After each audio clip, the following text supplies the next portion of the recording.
What's going on, guys? Welcome to another video. I'm your boy NarikChase, and in this video we are going to do I guess you could say a deep dive when it comes to vampires and vampire lore in literature. Now I've been wanting to do this for quite a while. I have went back and kind of read a couple of more books because I don't think I had enough to make an adequate list, but I think I have one now. There are so many topics that we are going to discuss, and for those who have this the first time you've seen the channel, be sure to hit that like, share, subscribe, and that notification button to get the best of what we got going on in this channel. We upload every Thursday at 3, every Sunday at 11. So we're consistent. But let's go ahead and get into the video. Vampires are one of the best highlights when it comes to reading literature and stuff like that.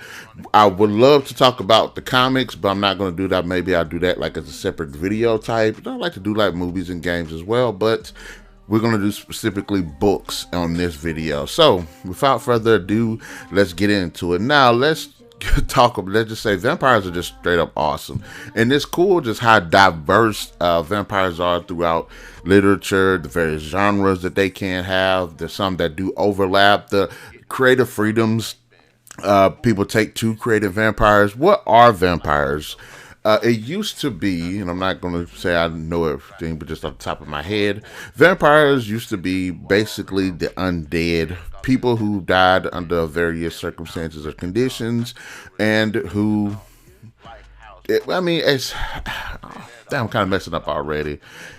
There are certain stipulations in folklore and back in the day when people used to believe in certain religions and cultures that if a person died under a certain circumstance, they would come back as a vampire and or undead, or if they died and they weren't buried properly, that they would come back as a vampire. And of course, throughout the years, throughout the different cultures and civilizations, that idea has somewhat evolved. And then with what we have with pop culture and media and everything, it's definitely taken on a life of its own and has adapted accordingly.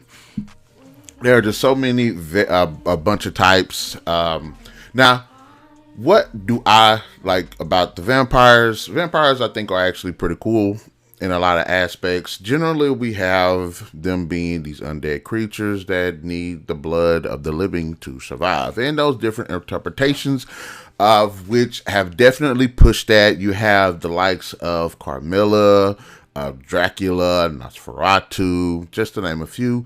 And then you have big name writers who definitely challenged that and evolved it to make it their own, such as what we've seen with like the Anne Rice books that actually helped modernize vampires and made them even give them a bit more flair and personality. So let's get into it now. The greatest vampire novels ever written. There are a set that definitely, if there's like a top 10 list or top list, these are definitely are going to be into it. And a couple of them I hadn't read until recently, but upon reading them, I'm like, these are actually really, really, really good. First, we'll go ahead and say Dracula. Dracula is by far maybe the world's most famous vampire of all time. You had him back, I forgot the man's name who played him in the films in the 50s, and Bram Stoker wrote the novel Dracula, who is this old man who lives in a castle with 3 fine ass women who end up just drinking blood and killing people and manipulating events and stuff, going to London, and wilding out there as well. You got the film as well. The film was really, really good.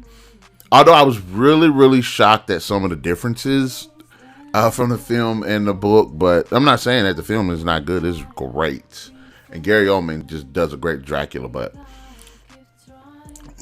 reading these books, Dracula actually was a surprising read. In fact, it's one of the last vampire books that I was like, this is actually pretty good. And then the way it's told through like the letters and stuff, it's just, the storytelling for it is really good. And the interpretation of Dracula is just on point.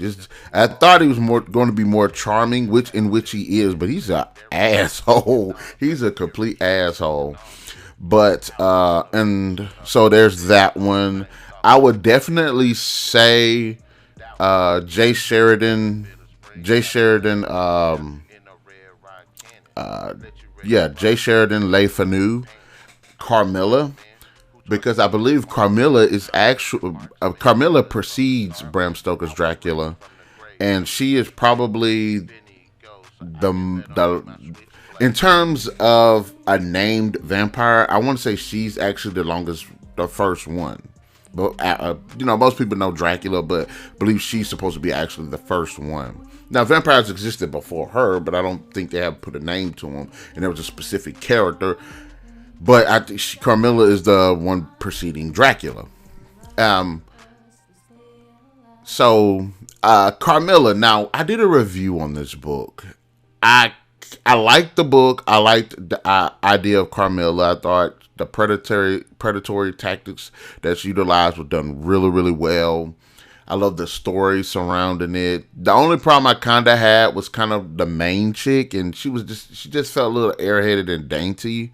But then I had to remember the different time periods. So women now are different.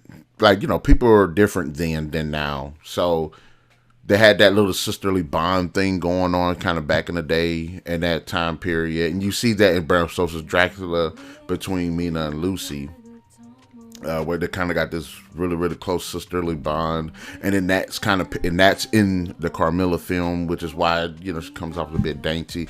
But I actually did like the book as well. So that one is definitely going to be on there. If you've read any Anne Rice books, they're most likely going to be on the list as well. I started listening to Interview with the Vampire. I thought that was really, really good. I was really surprised, giving the context of what I know about the series. First time really getting into it. I actually did like the characterization and the writing style of the vampires. I thought they were really interesting. And then I started reading Queen of the Damned. And I put Queen of the Dead on my list, but it's Queen of the Damned. I skipped the Vampire Lestat for some reason. But I was just, I seen the movie. I thought the movie was, okay. So I was like, let me read up on the books. And Queen of the Damned is actually really, really good. It's a really, really good read. Definitely puts a lot of the actions in the film, put a little context into them. But I think that's pretty good. Also, I would also say Stephen King's Salem's Lot. Now, what Stephen King does in this book, because I didn't like the movie when I first saw it, the original one, but then I went back with fresh eyes, and I was like, okay, it's a really good film. They had the little mini series. Again, I watched. I was like, not as deep as the original film, but I did like it. I did like it. It had some interesting things going on in it. Then they had the remake of Salem's Lot. Terrible film. Terrible. Just although it has some really cool moments in it. I would give it that. It had some really awesome moments in the film. So Salem's Lot, when I read the book, I was like, Stephen King got it. This was a great, fantastic read. And I love the growing threat of the vampires was done exceptionally well. The thing about it was I knew about the vampire threat before it was going to happen, but I was so enamored with the characters that I just really, really enjoyed reading it. So Salem's Lot's definitely one, and I will say this one too. What's his name? Guillermo del Toro and Chuck Hogan's The Strain. I think that'll be on the list as well. That is a fantastic read. It's a great scientific mix of sci-fi fantasy blend when it comes to the vampire menace. It's more like a plague, but like scientifically wise, it's like a plague. But when it comes to like the vampire abilities and stuff, it comes off a bit more dark fantasy. It's just a great, fantastic read. It takes its time growing. You get to like the characters. The tension is very high. So there are some like if I would say, I would definitely say like those would be like the greatest ones so far, at least that I've read. Now I've read other ones too, but I don't think they've reached the heights of these books. But I think people would recognize them. I would say people would recognize those books before some of the other ones that are on the list. But they're really, really good. And I like how, and let's talk about the evolution of the vampires. Now I started talking about vampires and folklore and in different cultures and stuff. But in literature, it definitely has evolved. Now, what do I mean by the evolution of it? I like that we have gone through several incarnations of vampires and there are several genres as well. They start off from back in the day as kind of these undead creatures, and then it evolved to them being more monstrous, you know, blood sucking creatures, and then now, they're more got the end rights that made them a bit more romanticized them a bit more, but now it's gotten to the place where vampires are so diverse, and it just depends on the genre. I mean, there's different levels to it. There are the undead type of vampires. I think those, and those are the ones that they sleep in their coffins. They come out, they be in the dirt and the earth. They come out every night to feed. They're a bit like zombies, but they're actually more of a vampire. I'm trying to think of what film that I watched. There was a movie called The Return of Count Orlok or Orc or something like that.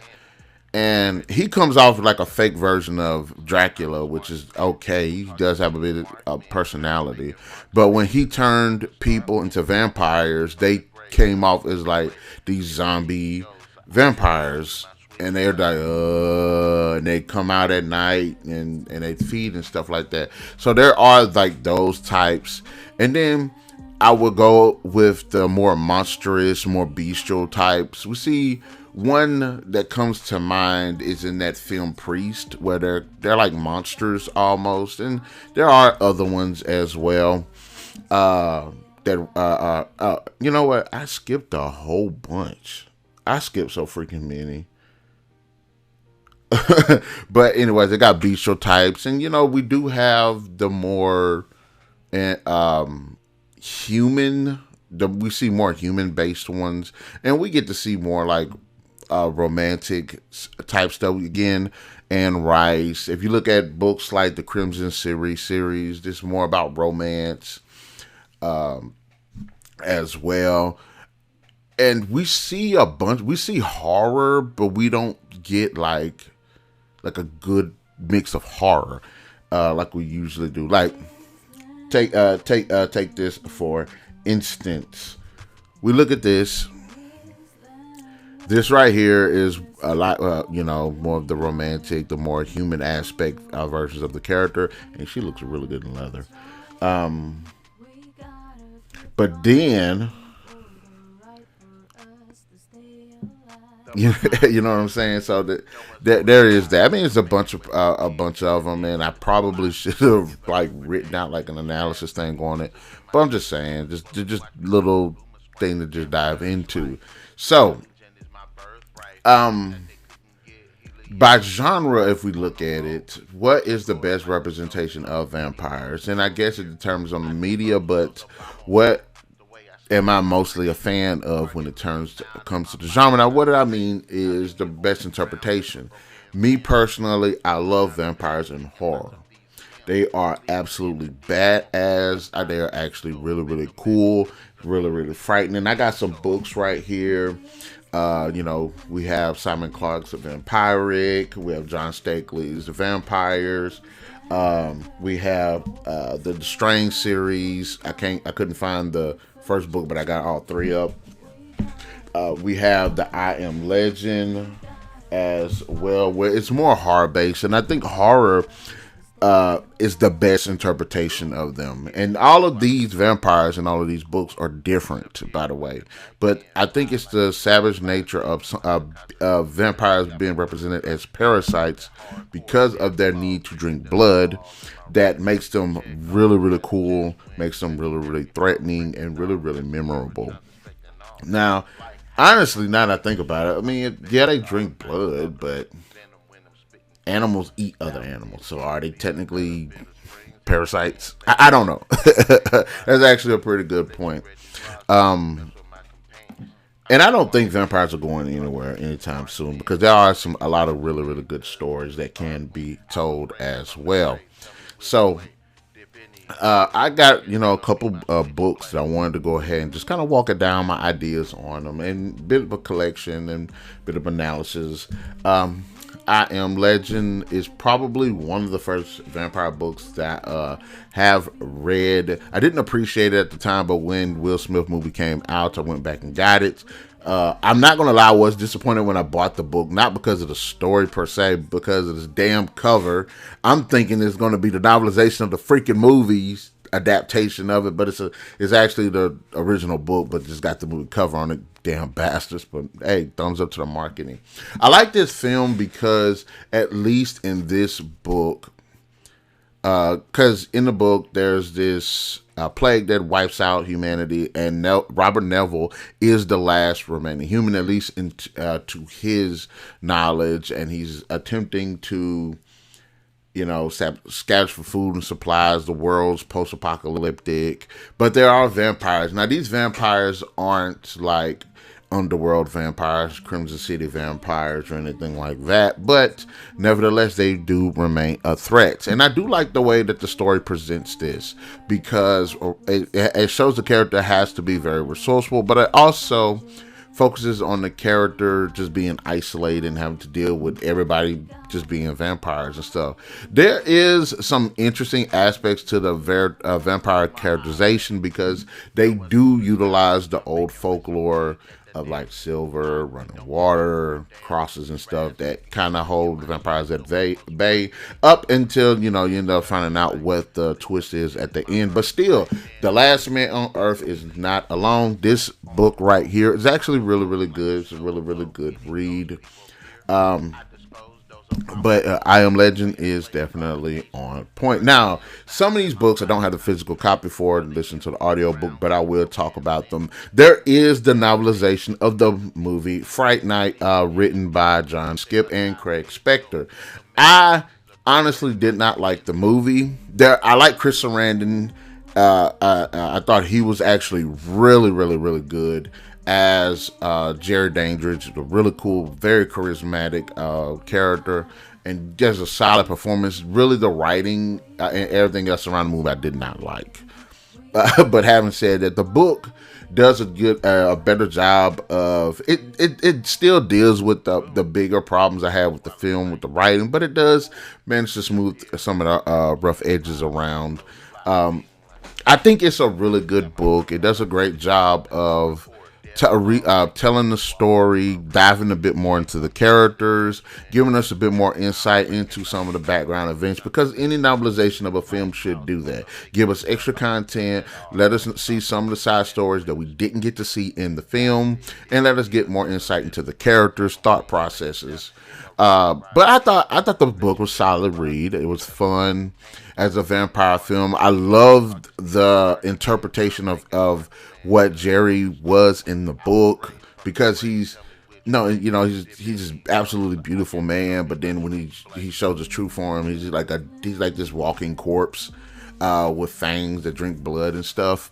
Thought that was really cool, because one of the things that I noticed was, because even in the film you see him look like this shitty corpse looking dead things, but one of the things that there was a confrontation between him and the main character, after he transformed into his corpse form, is like, it smelled like he stunk. It smelled like a dead body, something like that. But I was like, okay, that's actually pretty cool. So Fright Night, I thought, was definitely a really good read, definitely worth a read.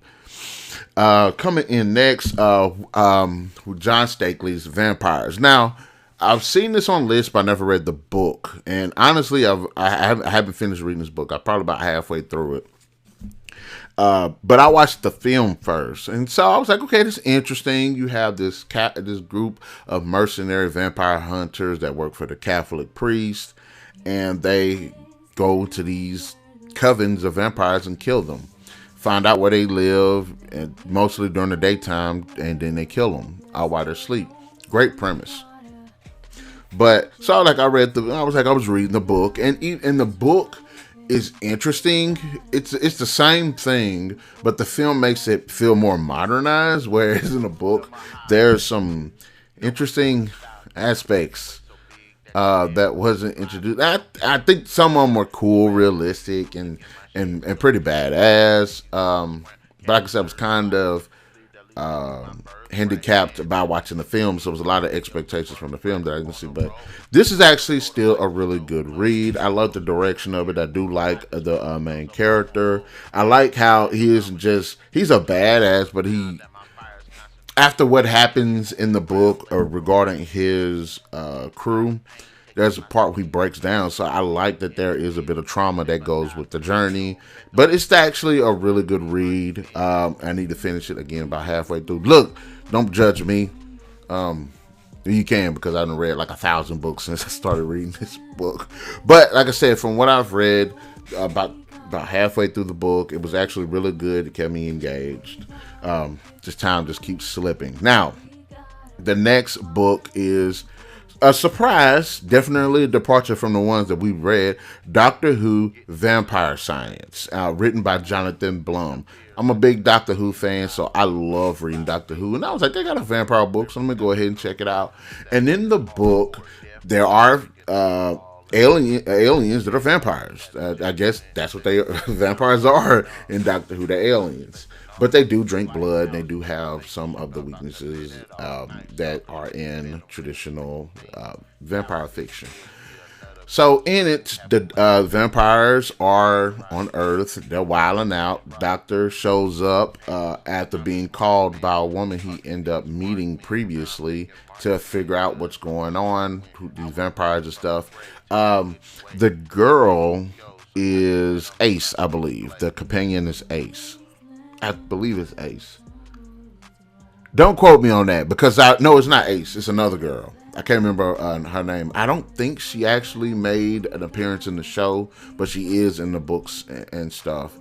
And don't quote me on that, because I read like 5 Doctor Who books in like the last 3 months, so maybe I'm getting my characters mixed up. But I forgot the girl's name, but she was actually really cool and really likable. But anyway, so the Doctor has to do battle with these vampires. There are different factions of vampires. It's like one group of vampires are trying to were they trying to leave, or were they trying to stay under the radar? I think, the older vampires were kind of trying to stay under the radar, but the younger vampires were trying to wild out. So the Doctor was trying to help fix that hierarchy issue, because some of the younger vampires started killing off the older vampires, and the Doctor was working with one of the older vampires to try to come to a good conclusion without having to kill all the vampires. I thought just the interpretation of the vampires in Doctor Who is actually really good. I first started seeing them in that one episode where I think it was called Vampires in Venice or something. And I didn't really, but they didn't come up as supernatural. Of course, they come up as aliens. So I actually like this read. I thought the vampire story was actually really good. I like that the vampires, they act like regular people. They're just vampires. And I thought it was a really good read. There isn't any of the supernatural factor to it, but it does not stop the book from being engaging in terms of the vampires. And I love the creativity behind taking the supernatural in the right, in their supernatural context and kind of converting it to more of a sci-fi. It just really works. And you say, hey, the vampires are aliens, you could buy it definitely in this book. So I thought that was actually a really good read as well. So looking forward to seeing, and I've seen a bit more vampire lore here and there in Doctor Who, so I'm glad I got to step my foot into it in totality. as well. Now, second, the next book is Crimson City by Liz Maverick. Now, I'm not the biggest fan of like vampire romance.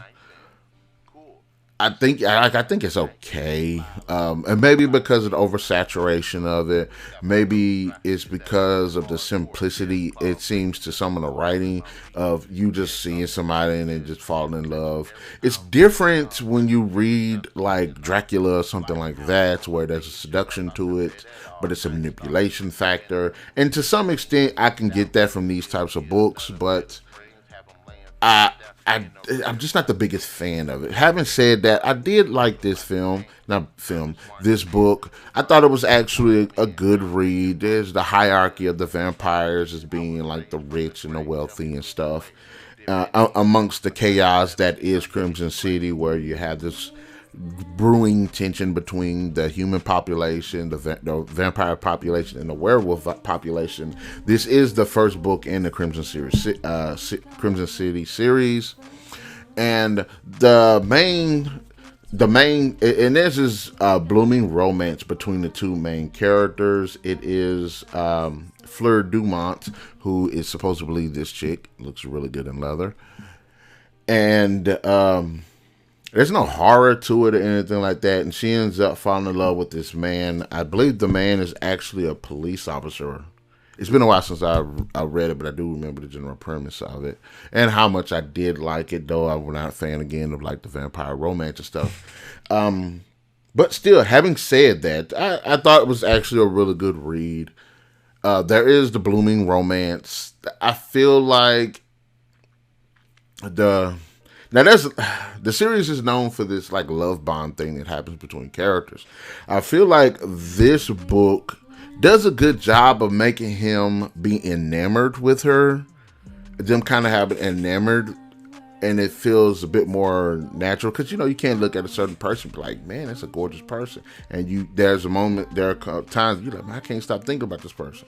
I feel like they did it like not organically, but it felt more organic in the process of developing in this book. It kind of sucks that the rest of the series kind of does the exact same thing without changing it up. But I liked it. I thought this was a good one. I like that. And a lot of the lore and stuff, vampires are kind of like the highest that they run everything. They got money because of how old they are. They accumulated wealth and gotten themselves in so many different positions and stuff. But I think this is actually a really good read. I thought it was, and then like I said, you have kind of like in the Crimson City series where the vampires are the elites. You got the humans kind of in the middle, and then you got the werewolves as kind of be like the street level thugs and stuff like that. And the demons are like the outcasts. I mean, there's some in betweens here and there, but it's a really good, fantastic read. Now let's move on to the next book, R.L. Stine's Vampire Breath. Great book. One of the first vampire books I've read. In fact, it might actually be the first one in the book. I'm gonna say film again. These two kids are, God, what was it? Their grandma house or they are? I don't remember. I remember that they were at either their grandma house or their house, and they weren't supposed to go into a specific room. I don't remember if it was the basement or a certain room, and they got transported. And once they, of course, R.L. Stine goosebumps, the kids go into it. They find out that they're in like a palace or something, and in the palace there is a coffin. In the coffin is a vampire, and then the vampire, you know what I'm saying? It's a good read. It was fun. I need to go back and reread it, but I liked it. I thought it was interesting. And then when it comes to the ending, because R.L. Stine has had these crazy twisted endings. I'm not going to spoil it, but it's a great ending. It is a freaking good ending. And then what the vampire breath is, even though you think it's one thing, is actually something else involving the vampire. So that was actually a pretty cool, interesting book. And like I said, I believe that's actually the first actual vampire book that I ever read. So it was either that book or it was I Am Legend. I can't remember. It's one of those two. It might have been Vampire Bro, because when I was younger in the 90s, R.L. Stine was pretty big, and he was gaining so much momentum that I just like follow a lot of his books. So I started reading him a lot as well. But having said that, we will continue. Moving on to the next one, we have Underworld Evolution. Now, this is a novelization of the movie, and I actually like this book. Again, it gives the insight and little things going on inside the characters, as well as kind of like what's going on side stories and things like that.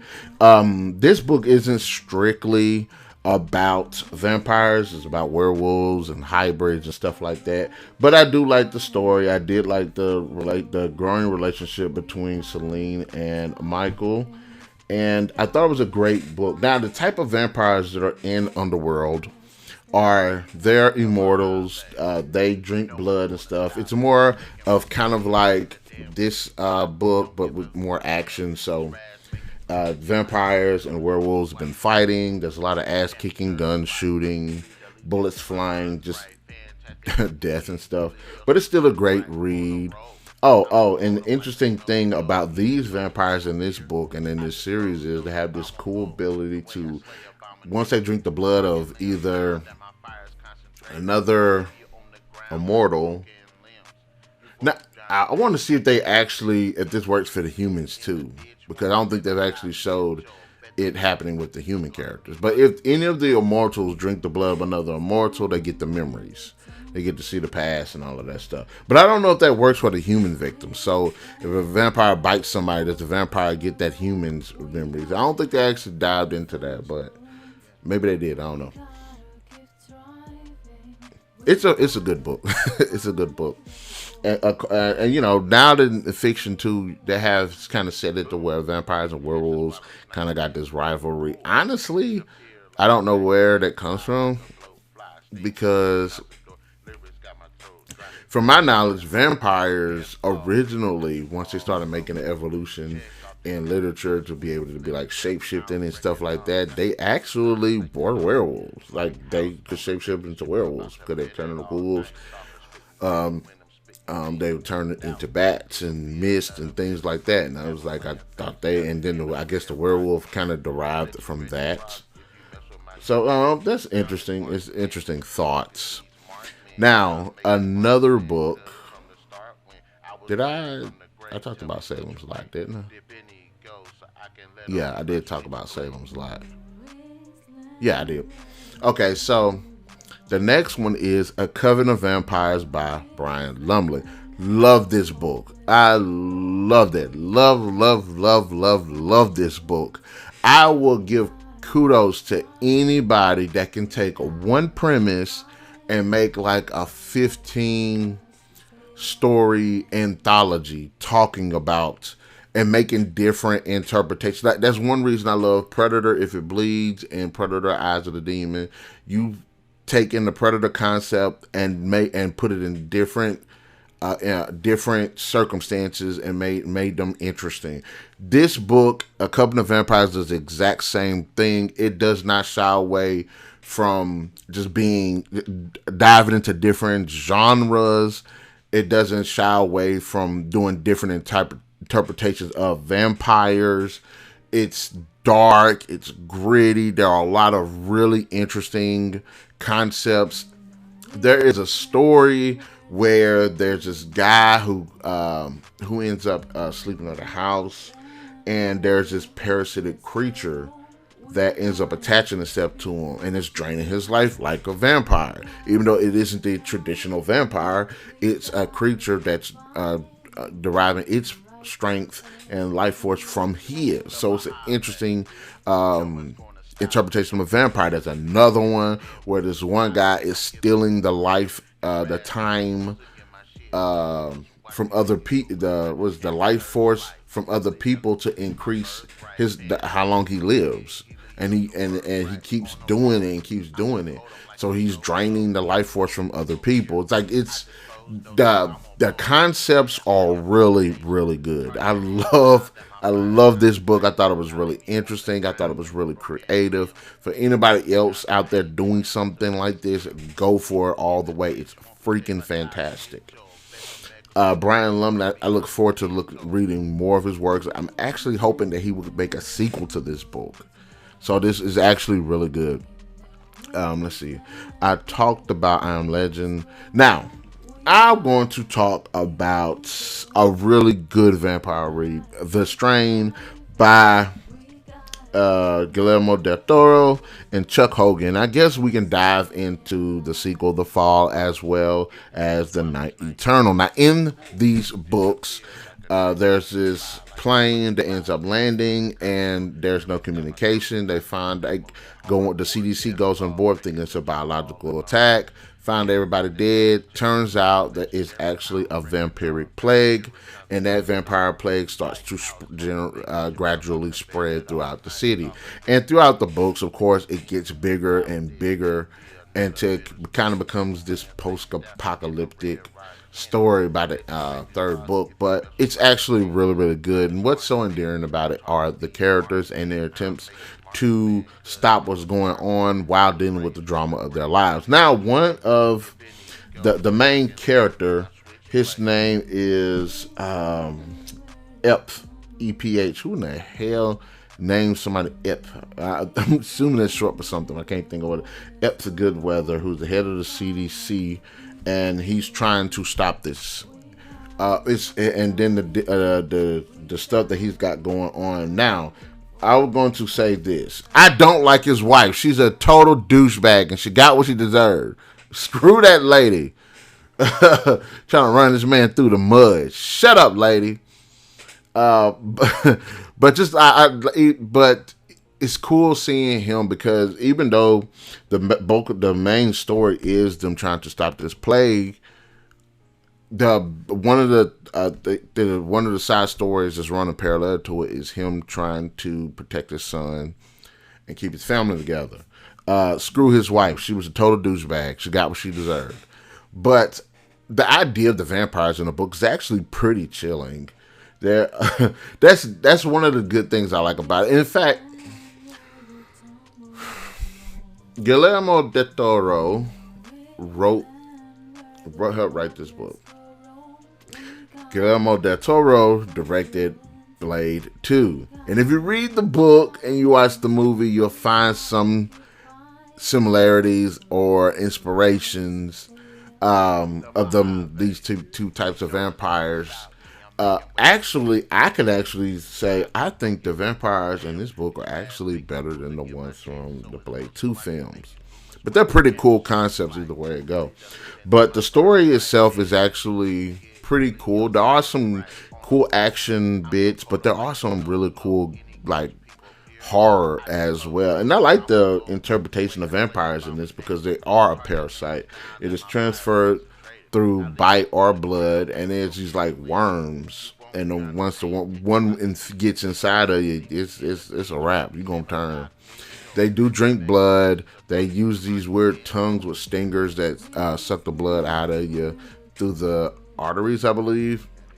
So it's actually really cool. I like the scientific bits, but I think it's actually an interesting concept that's done in a very interesting and scientifically told way. And I like the fact that main characters are scientists, so you do get to see that aspect of it, and the actual kind of fall of society that these three books showcase. I like that. I think that's actually pretty cool. So there is The Strain, The Fall, and The Night Eternal. Really good reads. One of the better trilogies that I've read. Although I think the Fall actually has a good escalation, and kind of the ending I thought it's kind of. I do feel like the ending to me is good, but I do feel like they kind of wrote themselves in the corner. So. It's still a good read. It's like, just check out the trilogy. It's still really, really, really good. Moving on. We have now 30 Days of Night, the movie novelization. Now, I've read the comic. I thought the comic was good and was fun. It was gory. I watched the movie. I thought the movie was cool. It was fun. It was gory. And then I was like, well, let me read the book. And again, I want to see more insight from different characters. I do like the representation of the vampires in the book, the representation of the threat that they do pose to the overall community that is in this Alaskan town. And I do like that. Who wrote the book anyway? It was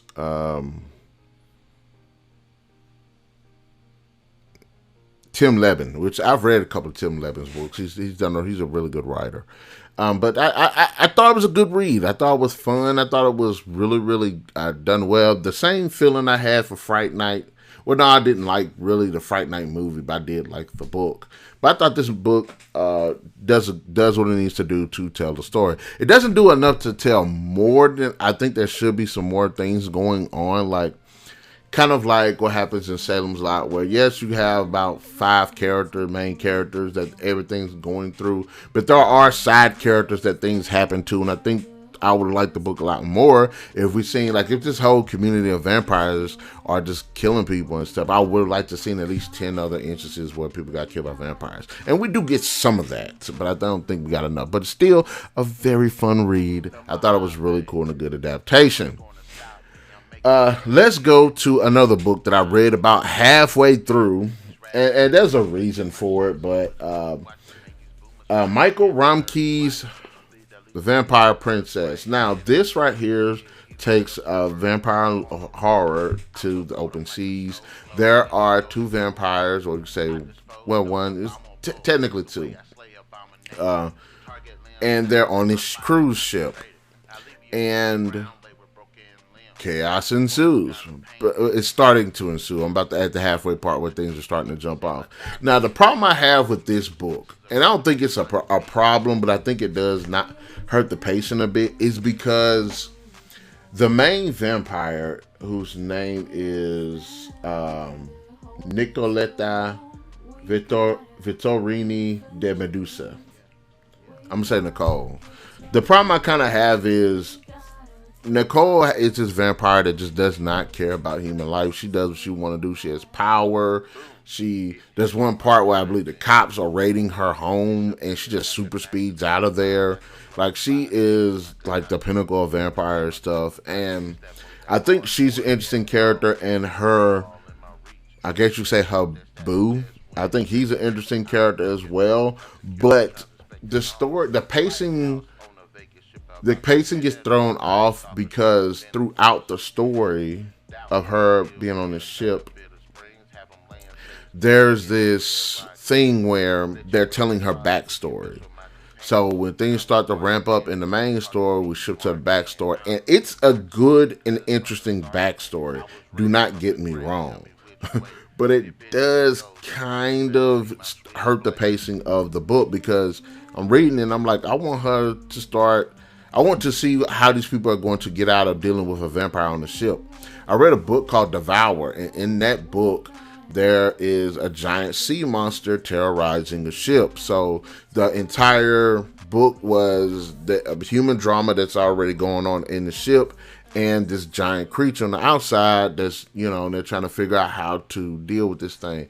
Well, the same thing is with this book is there are the human elements that's going on within the book. There's the vampire threat that's dealing in the book. And there is telling her backstory, which if there was one segment that did it, and then we could continue on with it, then fine. Or maybe if we had more moments where it's her either telling her backstory to somebody or her remembering, because even in interview, Queen of the Damned, there are some backstory bits that I think they do. It's like they're interesting and they do give weight to the story and the characters, but they take away from the action and what's going on. And you kind of want to see, get back to that. But I will still say it's still a good and entertaining read. I just wish that, and maybe if it wasn't so frequent, because it feels like 2 chapters of the main story, 1 chapter of the backstory, 1 chapter of the main story, 1 chapter of the but like I said, it's still like an interesting story, and it's basically building to how she becomes a vampire and how she gets what she gets. But I still think it's a really good read, and I love horror like on the open sea. I think that's actually a good genre of horror but a lot of times it just ain't done well. Plus, I end up watching a movie, and it was like these people were on the raft, and they end up getting on this Russian sub that's abandoned, and then on the Russian sub there's vampires. There are vampires on it, and that movie was just so bad because it was stupid and just was not written well. But when you get to books like Devour, when you get to books like The Vampire Princess and stuff, you want quality.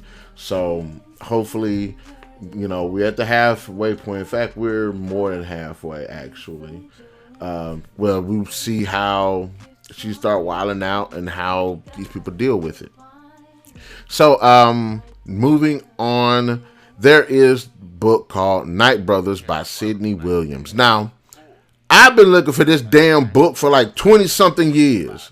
I read it when I was 18 or 19, and there's a store called The Book Bag, and I took it back. I read the book. I'm like, oh, you know what I'm saying? I gave it back to him. Thought about the book for 2 decades almost. Could not find it.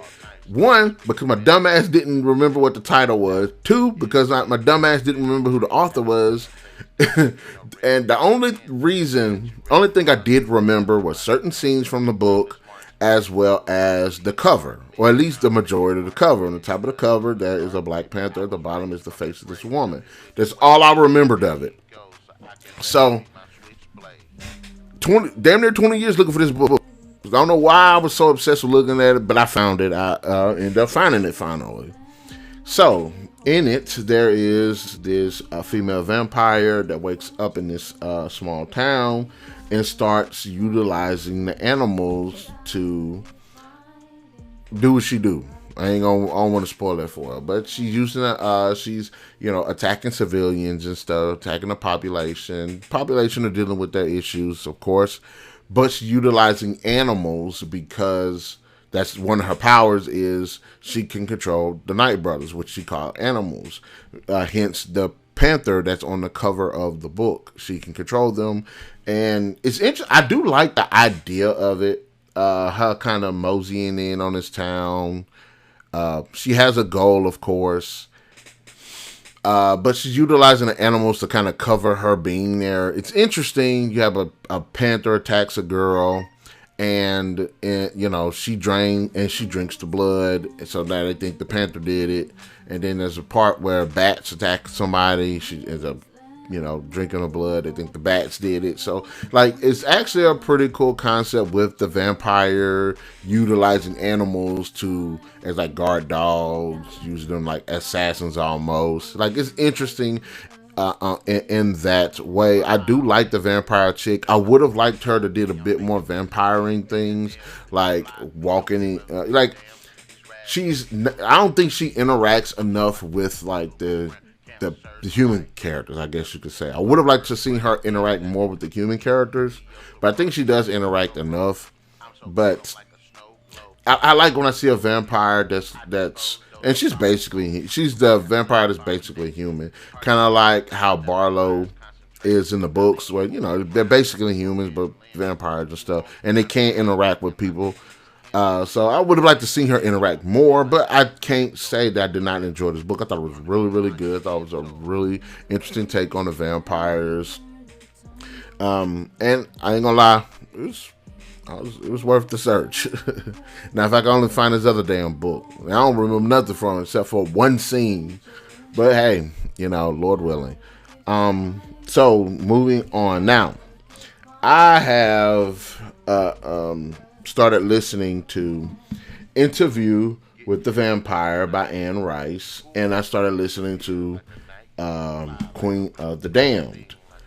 I was definitely surprised at how good these books were. I've always heard that she's one of the best in terms of writing, as well as writing vampires, and she does a really good job. One of the best aspects that she managed to, and she has mastered, is the fact that she makes the characters so interesting. That's what lands her with the vampire books. I mean, the vampire lore and actually the supernatural lore itself is pretty interesting, and it does take some directions I did not think, like how they talk about like ghosts and stuff. I didn't realize they talk about ghosts and like the afterlife and astral projection. Like it goes into some crazy directions, but it's interesting. It's still an interesting read, but it's always the characters that are very composed. And let's say Louis pretty cool. I like all of the other characters, but Lestat is where it's at. Lestat is who definitely pushes this whole story, and that is definitely worth reading. His character, his evolution, his insights, how thoughtful he is, how reckless he is. It's a really good read. And maybe what I need to actually do is go ahead and read Interview with the Vampire Lestat, then Queen of the Damned. But my dumb ass sat there, started listening to Interview with the Vampire, then jumped straight to Queen of the Damned. But like I said, it was interesting. I didn't realize that the characters were as deep as they were, and just the struggles. Not only are there struggles amongst each other, but I like that also that there's an acknowledgement about the curse of vampirism. Even though you do have immortality, there is a cost that does come with that. There is a wariness that does come with that. And I love that the different characters feel that way at different points throughout the stories. But again, I do like the relationships between the characters. And Lestat definitely has become one of like all-time favorite like book characters. He's actually pretty cool. He's fun. He has some really good moments. I love his relationship with Marius, Louis. What's that girl? Claudette. I like the back and forth that he has with Queen Akasha. Armand. Armand's actually a really cool character as well. He's really freaking awesome. But like I said, I do like the characters. Ultimately, it's definitely the characters. Like I said, I got Interview with the Vampire right here. Why am I listening to when I got the physical copy? I don't know. Queen of the Damned is over there somewhere. It's probably one of the big books. I just didn't take time to look at them. But I did grab this one. And like I said, Anne Rice is definitely becoming one of my favorite authors now. I've heard so much from her, and she's got scale to her, and I'm interested to see what more she does have and what more her series does contribute to vampires in literature. Coming in next is Morbius the Living Vampire Blood Ties, and this is a Marvel entry written by Brendan Demon. Now, Morbius, I've never really liked the character. I thought this character's kind of stupid, to be honest. Now, I haven't really read any of the comics with him. I haven't read any of the comics with him. I mostly recognize him from the Spider-Man, the animated series. And even in that series, he's downplayed because of, how they are trying to appeal to the kids in the show. So you don't see him biting nobody. You don't see blood or anything like that. He does have these weird, whole suction cup things in his hands. And touch a person, he drains them that way. Stupid, but okay, it is what it is. I'd much rather them just he get ready to attack somebody and then cut. At least it been implied he bit them and then drained them. But anyway, so in this book, I was like, well, let me see, get more insight into Morbius. Love this book.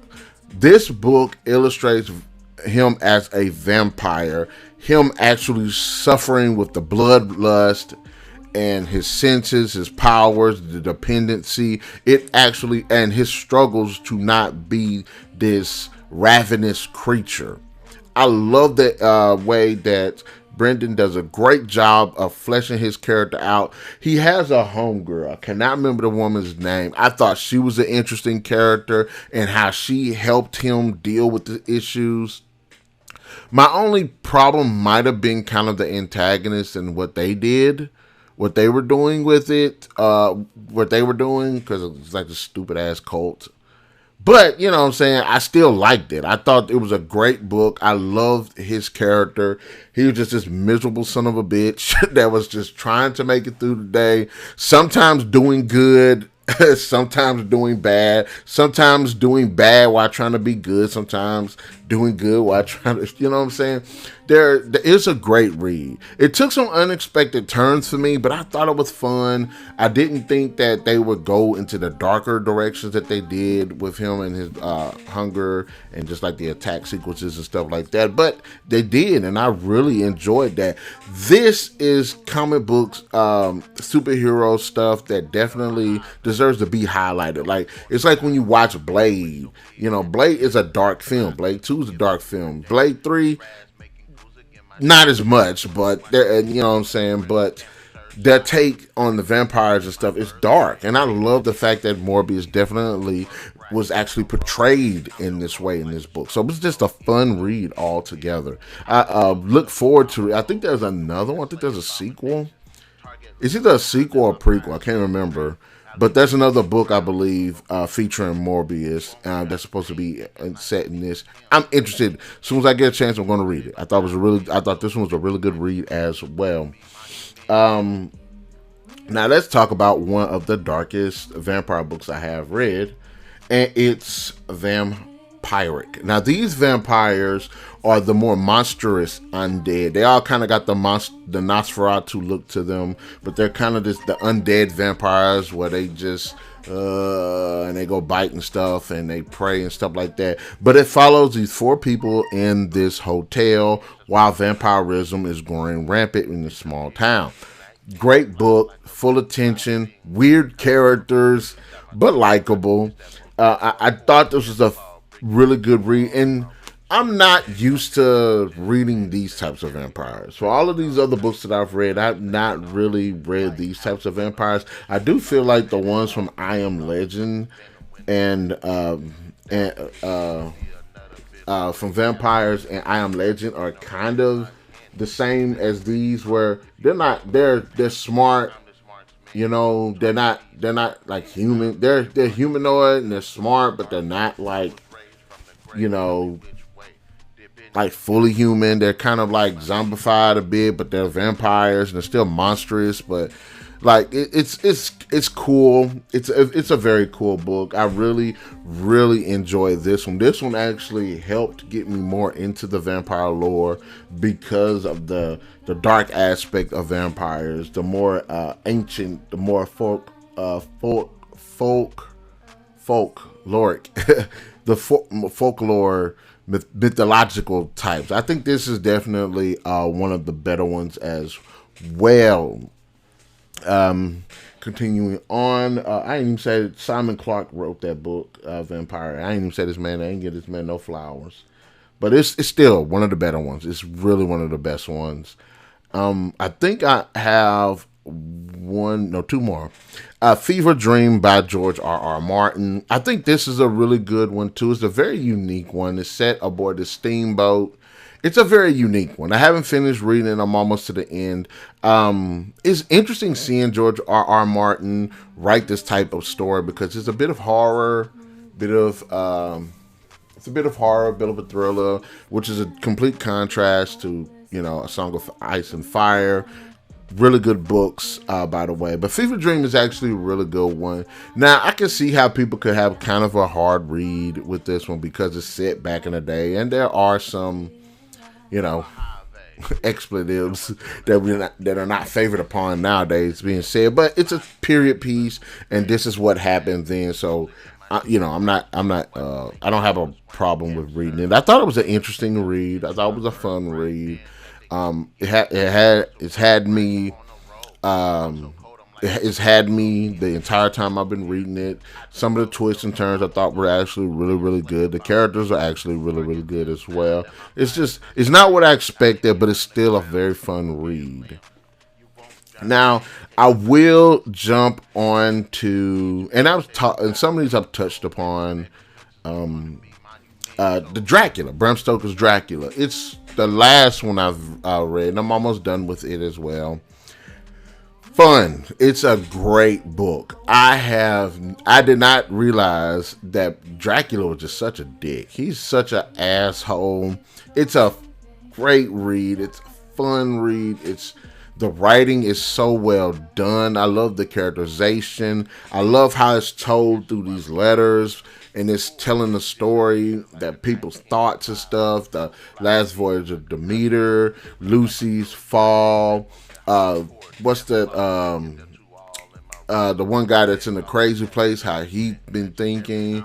You got Jonathan, his homeboy, just even Dracula's portrayal in the book, where he's very, very manipulative. He's very smart. He's a very powerful character. I love this book. I thought it was exceptionally well done. It's one of those times I've read something and thought bad of myself because I waited so long to read the damn book. It's still it's a fun read. If you want to see Dracula just wilding out, just doing stuff, I ain't talking about Dracula Untold. I'm talking about smart manipulating, getting into your head. This definitely is it. His game that he's playing with Mina, great, absolutely great. It's a fantastic read. Honestly, one of the best. I can see why Bram Stoker's Dracula is considered one of the best.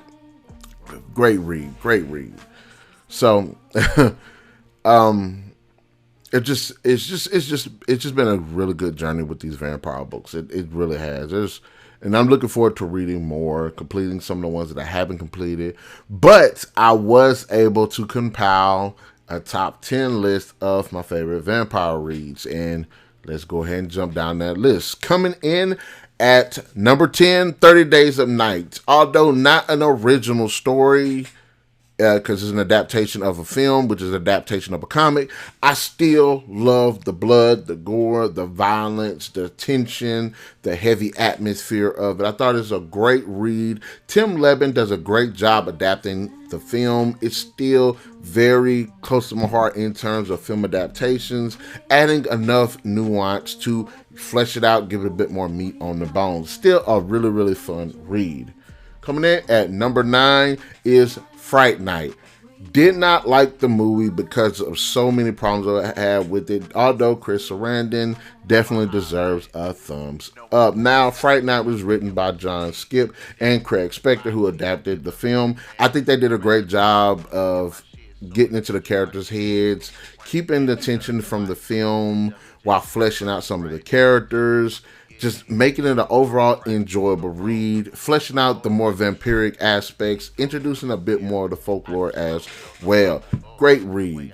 Coming in at number 8 is Carmilla. Now, Carmilla probably should be a bit higher, but I will say bit of the time period kind of takes it down a bit, because I kept thinking that the girl was a dingbat because of all of this stuff that's kind of going on around her. She's not really picking up on it. Still, very fun a read. I did like Carmilla as an antagonist. I liked the fact that she was very manipulative. She was very smart. She was very cunning. And just the way that she approached her victims, the way she played everybody in the story, it was just a really good, fun read. She's definitely one of my favorite vampire antagonists in literature. Coming in number 7, Vampiric. A bit more modern day, where we see these undead, bestial vampires attacking the small town, but we're following 4 strangers in a hotel. I like the very tension-filled atmosphere. It's very claustrophobic. I like the fact that we do get to see what's going on around the towns. These vampires aren't just bestial. They're not romantic. These things are out for one thing: blood. I love the fact that it's just this interesting supernatural plague that's kind of slowly branching itself out. It reminds me a bit of Salem's Lot, but it's definitely carved out its own identity.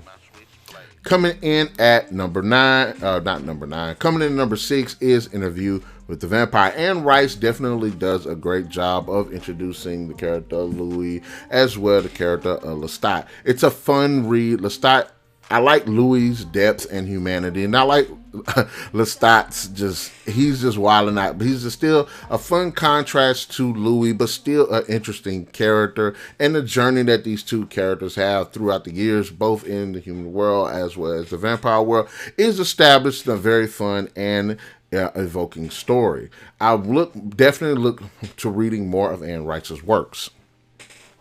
Coming in at number 5, Queen of the Damned. Number 3 in the Anne Rice Vampire Chronicle series. The reason why I skipped 2 for some reason. I don't know why. Maybe it's availability, but it would not surprise me if that book is over there. But I started reading Queen of the Damned. Thoroughly enjoyed it. I do like Akasha. I thought she was actually a really interesting character.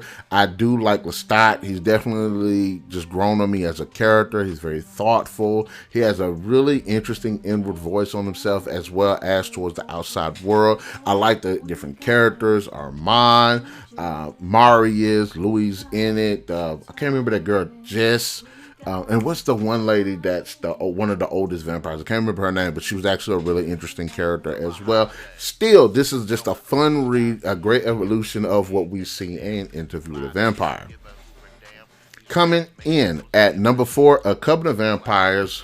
Brian Lumley does a great job because I've already stated before, I love when somebody could take one premise, one supernatural entity, alien entity or something like that, and create a bunch of different stories, a bunch of different circumstances, a bunch of different time periods, and a bunch of different genres from that. He does a fantastic job showcasing just great creative talent, and we get to see just all of these different interpretations of vampires whilst being true to what vampires actually are, the very theme of them. It's still a really interesting read. One of the best anthologies out there that I found, and I have been looking. No, not really, but from what I've come across, is definitely one of the best vampire anthologies. Guys, you should definitely check those out. Coming in at number 3, Salem's Lot. Stephen King is just fantastic when it comes to characters, and his vampire threat that he's got going on in Jerusalem's Lot makes for a very good backdrop to those interesting characters. I really like the characters. I thought the relationships were really good. Then when things start to go to hell, and how those relationships start to wobble and everything, and just the vampire threat itself was actually pretty cool. Now, I remember seeing the film first, so the interpretation of Barlow in the film is very different from what we've seen in the book, and I like what I've seen in the book. So Salem's Lot still remains one of King's definite best. Coming in at number 2, The Strain. Now, I'm not going to say all 3 books, but I will say the first one.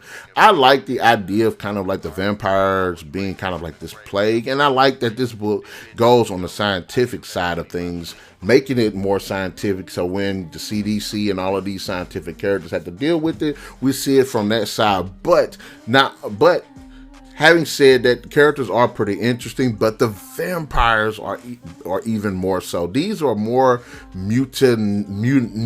I almost said mutated. I said mutinated. I almost said something. But anyway, these creatures are mutated, and you can definitely see the inspiration behind these vampires from the Blade 2 film, because Guillermo del Toro directed Blade 2. But still, this is a great, fantastic read. I love the growing apocalyptic scale of this virus, and these people turning into vampires, and these vampires sitting here converting more people. It's definitely a good race against time, and there's definitely tension growing. And coming in at number 1, Bram Stoker's Dracula. I love Dracula. I think he's a really cool and iconic character in pop culture, and this book definitely does him justice. He's smart, he's cunning, he's ruthless, he's manipulative, he's an asshole, and I just love the depiction of his character. Also, just the other characters as well, Mina, Jonathan, their surrounding support group, Helsing. We get to see all of these great characters, and the writing itself, it's so personal, because it is written through letters, so we do get the insight of these characters who've witnessed these things and are technically recounting them while experiencing them. It's a great read, fun read, and if you want to get to see what Dracula can do, definitely check this book out. So that's the end of the video. I have like a bunch of topics, interesting deep dives and stuff, which one day hopefully I could probably get to. But since, shot in this format, we're going to do it this way. Guys, in the comment section below, let me know, are you a fan of vampire books? What are some of your favorite ones? What are some good recommendations? And remember, guys, we upload every Thursday and Sunday. prepare for more videos. Be sure to hit that like, share, subscribe, and that notification button to get the best of what we got going on. And we'll definitely catch you guys later. And yes, I definitely need to work on my outros. Peace.